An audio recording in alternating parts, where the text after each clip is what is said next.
Hello and welcome to the Nike Athletic Apparel Group 6 presentation. We're going to start with some issues facing Nike. Poor labor conditions in foreign countries have been the main public issue for Nike in the recent years. Claims regarding forced labor, child labor, low wages, and unsafe working conditions have affected their sales in all sectors, especially with people concerned about forced labor and child labor as we slowly begin to reckon with those types of things in our new age. Counterfeit products being offered at lower prices is a direct threat to Nike. The company globally deals with counterfeit products being sold with the Nike logo, but being made at a lower quality. This is very common to see with like specialty shoes like Jordans and other things, and especially in other countries where Nike isn't as prevalent or available.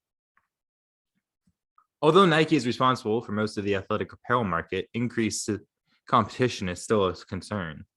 Competing companies like Adidas, Under Armour, and ASICS have the potential to excel in this specific athletic market.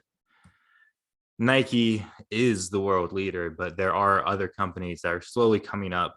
Adidas has some deals with some college athletic programs. Under Armour, the same thing, except with different sports leagues. And ASICS is very much an up-and-coming business, much like New Balance, where they have deals with certain athletes.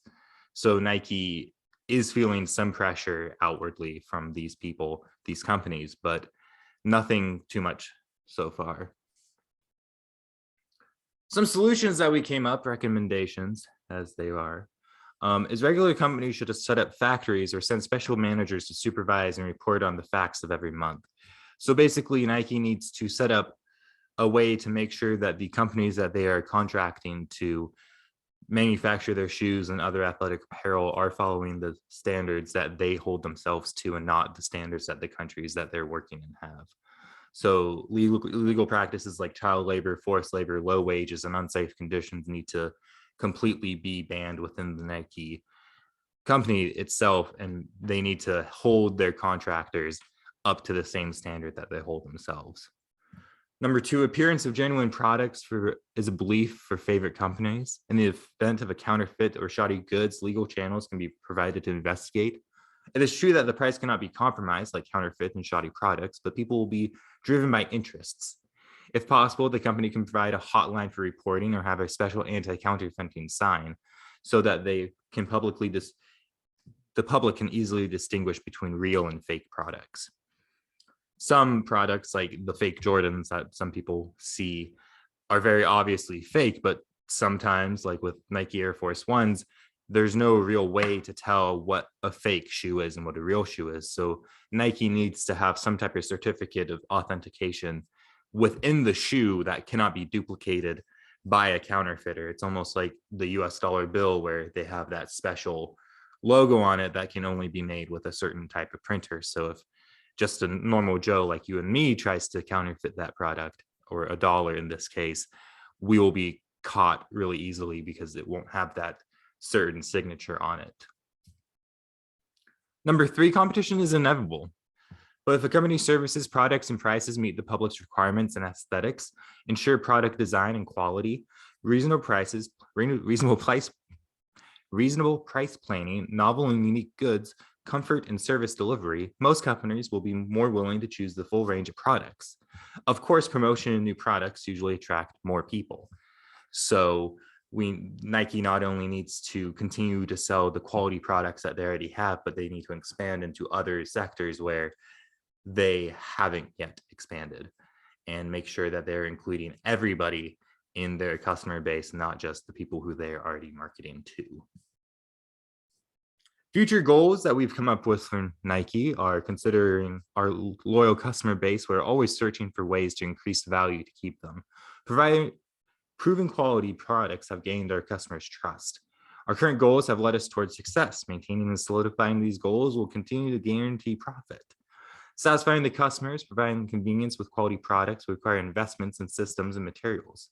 Improving for the sake of the customers while we continue to grow the athletic apparel industry is crucial.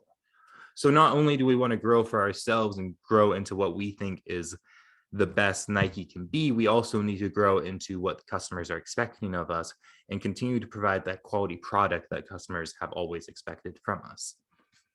Adding specialized performance equipment and expanding the sports apparel for all will satisfy a larger audience. An increase in audience is an increase in revenue. Producing new and innovative products will attract and keep customers satisfied.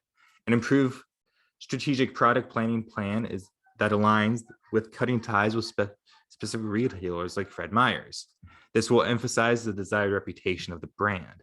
Positioning the product where it is accurately represented, the quality of the product is important for our customers.